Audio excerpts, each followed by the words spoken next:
Olá pessoal, retomando a nossa análise da Lei Orgânica do município de Bragança Paulista para este concurso da Câmara Municipal, vamos esquematizar agora os pontos da Lei Orgânica sobre o processo legislativo e sobre a fiscalização contábil, financeira, orçamentária, patrimonial e operacional. Vamos lá. No vídeo passado já esquematizamos os pontos do Poder Legislativo sobre a Câmara Municipal, os vereadores, a mesa da Câmara, o presidente da Câmara, as sessões e as comissões. Agora, retomando, vamos para o processo legislativo. No processo legislativo, no artigo 38, nós temos quais são os atos normativos primários municipais. São os atos que decorrem única e exclusivamente da lei orgânica, né? Quais são os atos que podem ser editados pela Câmara?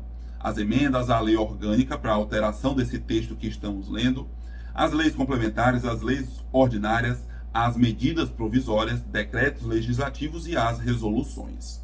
Todos estes atos normativos têm um processo legislativo peculiar, mas todos eles têm a fase de iniciativa, quem pode apresentar, tem a fase constitutiva, como é a tramitação do processo legislativo, e depois a fase complementar, que é o fechamento para surtir efeito para os seus destinatários. As leis complementares e ordinárias são as mais completas, por isso que a gente chama o processo legislativo dessas normas de processo legislativo ordinário, e é por isso que vamos começar por elas.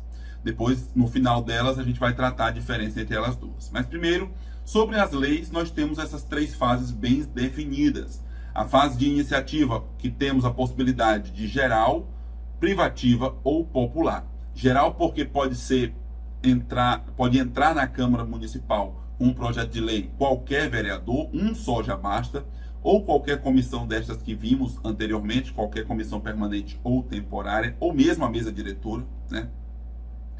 O prefeito no âmbito do executivo, nenhum de seus secretários pode sozinho, tem que ser pelo prefeito, e ainda os cidadãos, conforme a gente vai ver já na iniciativa popular.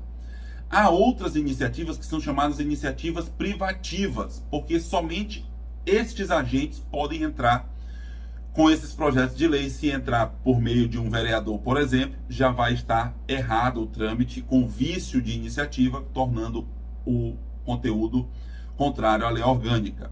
E no artigo 46 da Lei Orgânica nós temos as disposições que devem ser iniciadas sempre pelo prefeito, pelo chefe do Poder Executivo. Quando tratar dos seus servidores públicos, quando tratar de alguns órgãos do Poder Executivo ou sobre leis orçamentárias, essa legislação deve partir do Poder Executivo, não pode iniciar por um parlamentar. E ainda no artigo 48 temos a iniciativa popular das leis, que é o requisito exigido é de 5% do eleitorado municipal assinando o termo, né, apresentando o título eleitoral para comprovar sua qualidade de cidadão. Eles podem protocolar o projeto de lei. Veja que o projeto de lei de iniciativa popular é só protocolado, não quer dizer que ele já está aprovado uma vez juntando esses 5%, não, tá? E 5% aqui é do eleitorado, não é do número de habitantes. Muito cuidado porque é divergente. O número de habitantes não é o mesmo que o número de eleitores, tá? Mas vamos lá, uma vez iniciando por quem pode iniciar dos termos que a lei orgânica permite, manda para a Câmara de Vereadores para fazer a tramitação na fase constitutiva. Dentro da fase constitutiva, na parte da deliberação parlamentar, nós vamos ter a discussão e votação, que até lá no regimento vamos trabalhar um pouco melhor sobre essa temática. Dentro dessa discussão, para começar os trabalhos discutindo sobre algo, precisa da presença de pelo menos a maioria absoluta, conforme o artigo 44 da Lei Orgânica. Muito cuidado, que difere daquilo que vimos nas sessões. Para abrir a sessão, precisa do mínimo de 1/3. Abriu a sessão, faz os trabalhos preliminares que têm que ser feitos, que vamos trabalhar no regimento interno melhor sobre esse assunto. Mas quando for para discutir as matérias, aí precisa de um número maior. Precisa da maioria absoluta, e não apenas 1/3 dos vereadores, tá? Faça essa distinção, por favor. Feito isso, estão presentes pelo menos a maioria absoluta dos vereadores, nós vamos analisar essa votação e, a depender do tipo da matéria, pode ser um único turno de votação ou 2 turnos de votação. Via de regra, são 2 turnos de discussão e votação, qualquer projeto de lei. Excepcionalmente, será de um turno apenas, um turno único, portanto, quando for para denominação de próprios, vias públicas ou logradouros públicos, declaração de utilidade pública de algumas entidades, abertura de créditos adicionais, seja qual for o tipo, especiais, extraordinários, independentemente do tipo, basta ser turno único, um único turno de discussão e votação, concessão de auxílio ou subvenções e ainda projetos em regime de urgência na forma do regimento interno, basta ser por um turno único de discussão e votação, não precisa passar por 2 turnos de discussão e votação. Então, beleza, só para sedimentar o que a gente acabou de falar. Iniciou o projeto, por quem pode iniciar, manda para a Câmara Municipal para fazer a análise do projeto. A Câmara vai analisar e vai ver. Aprovou o projeto? Não. Se não aprovou, arquiva, e esse projeto não pode ser reapresentado no mesmo período legislativo, no mesmo ano, somente no ano seguinte. Excepcionalmente pode ser reapresentado no mesmo ano, caso haja a proposta, a assinatura, a subscrição apenas, né? Não vai ser já a aprovação, mas a subscrição de pelo menos a maioria absoluta. Veja que não é mais apenas um vereador, precisa ser pelo menos a maioria absoluta, um número muito maior, para poder reapresentar matéria que foi rejeitada dentro do mesmo ano. Mas se foi aprovado, pode ter sido aprovado com ou sem emendas apresentadas pela Câmara Municipal e vai para a fase da deliberação executiva. Antes dessa fase é importante a gente grifar o artigo 49 da Lei Orgânica, que permite que o Executivo solicite urgência em projeto de sua iniciativa.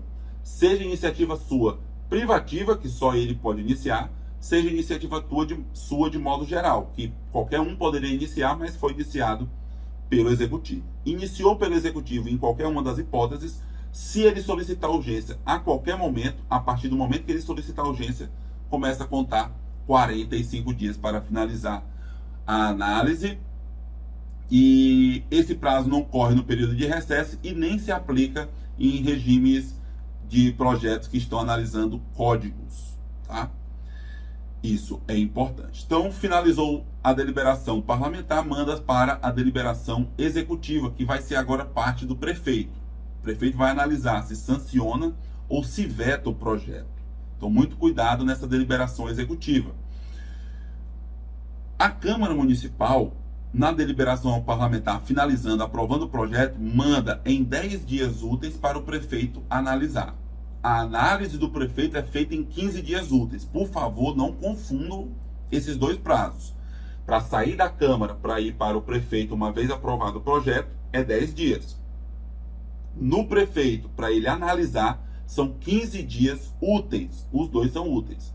15 dias úteis para o prefeito analisar se sanciona ou se veta. Se sancionar, seja de forma expressa, seja porque ele deixou passar o prazo, e aí a gente chama isso de sanção tácita. Se ele ficar calado, importa a sanção tácita, manda para a próxima fase. Agora, se ele quer rejeitar o projeto de qualquer jeito, tem que ser de forma expressa, e aí vai justificar se o projeto é contrário ao interesse público, chama isso de veto político, ou se é contrário à Constituição, um veto político, um veto jurídico chamado contrário à Constituição, inconstitucional, portanto. Também esse veto pode ser integral ou parcial. Se for parcial, ele pode vetar um artigo, um inciso, uma linha ou um parágrafo, mas não pode vetar palavras apenas isoladas para não trocar o sentido dos termos. Se vetar qualquer forma que seja, ele tem 48 horas para justificar as razões do seu veto para a Câmara. A Câmara, por sua vez, vai analisar o veto no prazo de 30 dias. Aqui não são úteis, são corridos, tá? E se não derrubar o veto, ou seja, se mantiver o veto, vai arquivar o projeto, aquele trecho do projeto que foi vetado pelo menos, e essa parte não pode ser reapresentada novamente no mesmo período legislativo, a não ser que haja a subscrição proposta pela maioria absoluta, né? Agora, se a Câmara derrubar o veto pela maioria absoluta dos vereadores, aí manda-se para a fase complementar, que é a fase seguinte do processo legislativo. Finalizou a fase constitutiva, tanto com a deliberação parlamentar quanto com a deliberação executiva. Na fase complementar, nós temos 2 etapas, a promulgação e a publicação.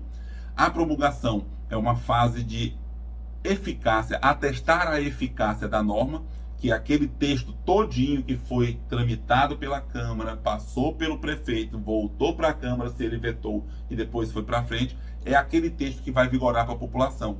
É aquele texto que, uma vez promulgado, pode ir para a publicação para surtir efeito para a população. Tá? E quem faz essa promulgação? Via de regra é o prefeito, se ele fizer a sanção normal, né? Agora, será o presidente da Câmara no prazo de 48 horas? Se o prefeito não sancionar dentro dos 15 dias, aí vai ser uma sanção tácita com a promulgação feita pelo presidente da Câmara, ou se a Assembleia derrubar o veto, que é esse trecho que foi vetado, mas agora vai ter que entrar em vigor, essa vigência vai ser dada pela promulgação feita pelo presidente da Câmara em 48 horas. Se ele não fizer em nenhuma das hipóteses dentro desse prazo de 48 horas, caberá ao vice-presidente fazer também, nesse caso de omissão do presidente da Câmara em promulgar. Restou para a gente fazer a diferenciação entre as leis complementares e as leis ordinárias, porque até aqui tudo aqui elas são iguais. As duas únicas diferenças são essas. Primeiramente, o quórum de aprovação. Para aprovar uma lei complementar pelo artigo 42, pode ser tanto por maioria absoluta quanto por 2/3, a depender da matéria que a gente já vai trabalhar. Já as leis ordinárias não. Pelo artigo 43, estando presente a maioria absoluta, basta a aprovação pela maioria simples dos presentes. Já explico melhor isso aqui. E outra diferença é quanto à matéria. Quando for expressamente previsto na lei orgânica, é por maioria absoluta ou por 2/3, conforme o artigo 42. Então, a matéria especificada é uma diferença e o quórum de aprovação é outra diferença. Se não estiver determinando que seja por lei complementar, aí basta por lei ordinária, por isso que a gente chama isso de matéria remanescente, tá bom? Mas, de qualquer forma, se a prova trouxer que há hierarquia entre lei complementar e lei ordinária, está errado, pois não há, já é sedimentado isso no mundo dos concursos. Só para exemplificar e deixar mais clara a distinção entre o quórum da presença da maioria simples para a maioria absoluta ou 2/3. Vamos lá.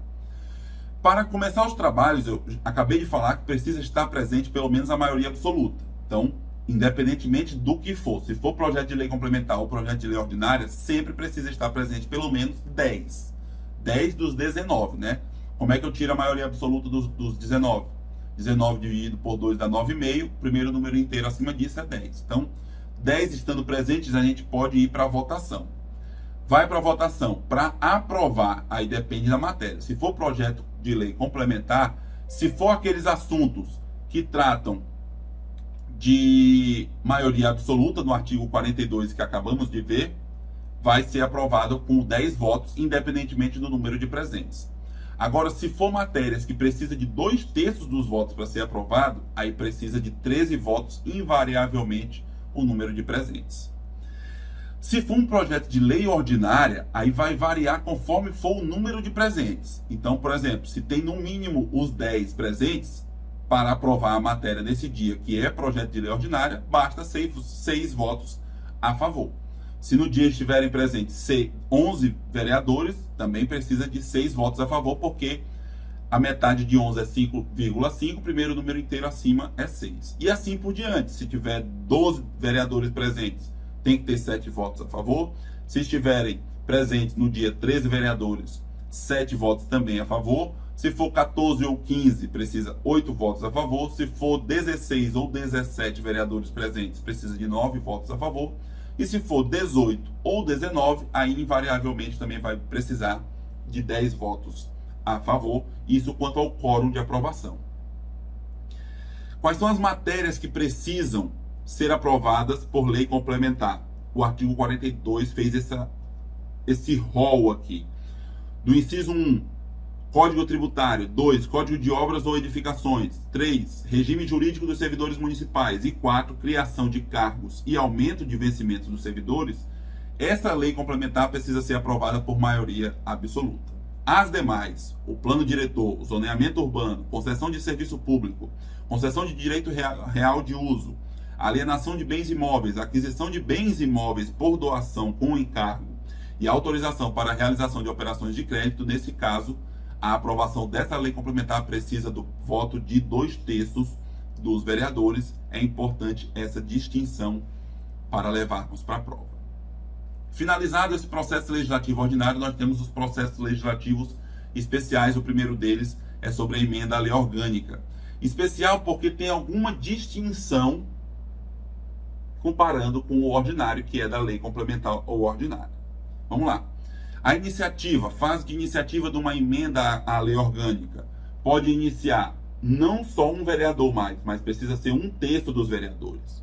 O prefeito sozinho também pode apresentar aqui uma emenda à lei orgânica, e o cidadão também vai poder apresentar emenda à lei orgânica se tiver 5% do eleitorado confirmando, assinando essa disposição. Importante aqui destacar que dentro da deliberação parlamentar, quando for para discutir e votar, nós temos 3 classificações que são clássicas, que tanto a Constituição determina, quanto aqui na lei orgânica é copiado. Precisa ser aprovada essa emenda à lei orgânica por 2 turnos de discussão e votação.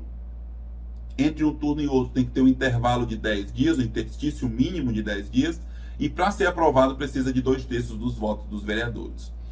Uma peculiaridade da Câmara de Bragança Paulista, estou falando Mauá porque é o vício das aulas passadas que eu estava dando para Mauá. Mas em Bragança Paulista tem essa peculiaridade de exigir um mínimo de tramitação de 90 dias e um mínimo de uma audiência pública para que essa emenda à lei orgânica seja aprovada, né? Então esses 2 outros requisitos são importantes para levar para a sua prova. Se um projeto for rejeitado, não for aprovado com esses 2/3, por exemplo, nenhum dos 2 turnos, pelo menos nos 2 turnos seguidos, se não for aprovado, não pode ser reapresentado no mesmo período legislativo. Somente no próximo período legislativo é que pode ser apresentado novamente. E aqui não tem exceção como tem nas leis, né, que pode ser reapresentado se tiver um número maior de subscritores. Aqui não tem esse requisito. Terminada a fase da deliberação parlamentar, as emendas à lei orgânica não têm a fase da deliberação executiva, ou seja, o prefeito não vai analisar se aprova ou se rejeita a emenda aprovada, manda-se direto para a fase complementar, que a promulgação, neste caso, cabe à mesa diretora, não é só ao presidente, mas sim a todos os membros da mesa diretora. Pela lei orgânica, a mesa diretora tem um mínimo de 3 membros, mas vimos que pelo regimento a composição é de 5 membros, presidente, 2 vices e 2 secretários. Outro processo legislativo especial é o das medidas provisórias. Bem sucinto aqui em 2 artigos 54 e 55, nós temos a iniciativa que é exclusiva do prefeito, só o prefeito pode editar medida provisória. E quais são as características dessas medidas provisórias municipais aqui em Bragança Paulista? Servem exclusivamente para abrir crédito extraordinário em caso de calamidade pública, possuem força de lei e, se forem expedidos durante o recesso, a Câmara deve ser convocada extraordinariamente no prazo de 5 dias para se reunir e deliberar sobre essa medida provisória. Se a medida provisória não for convertida em lei no prazo de 30 dias, ela perderá sua eficácia. Estas são as disposições necessárias para você levar para a prova sobre as medidas provisórias. E para encerrarmos o processo legislativo, vamos analisar de forma conjunta os 2 últimos tipos de atos normativos: o processo legislativo especial dos decretos legislativos e das resoluções. Vamos lá. Tanto um quanto o outro são de iniciativa de vereador, de comissão ou da mesa diretora, servem para regular matéria de competência exclusiva da Câmara, independem de sanção do prefeito, da mesma forma que as emendas, né, à lei orgânica. Aqui, a decreto legislativo e a resolução não precisa de sanção do prefeito, são votados, discutidos e votados em um único turno de votação. As leis, a regra é que são em 2 turnos, né? E a promulgação desse decreto e dessa resolução é feita pelo presidente da Câmara. Beleza. Agora a distinção entre eles 2. O decreto, ele tem efeitos externos, conforme o artigo 56 da lei orgânica e o artigo 152, parágrafo 1º do regimento interno, que traz quais são os casos. Quando a gente fizer a análise do regimento interno, vou falar desses casos. E as resoluções têm efeitos internos, servem para tratar de matéria político-administrativa da Câmara, né, de assuntos da sua economia interna. O artigo 57 da lei orgânica traz essas informações, mas também o artigo 153, parágrafo 1º, traz quais são os casos que devem ser adotados por resolução. Faremos a leitura e esquematização devida mais à frente também.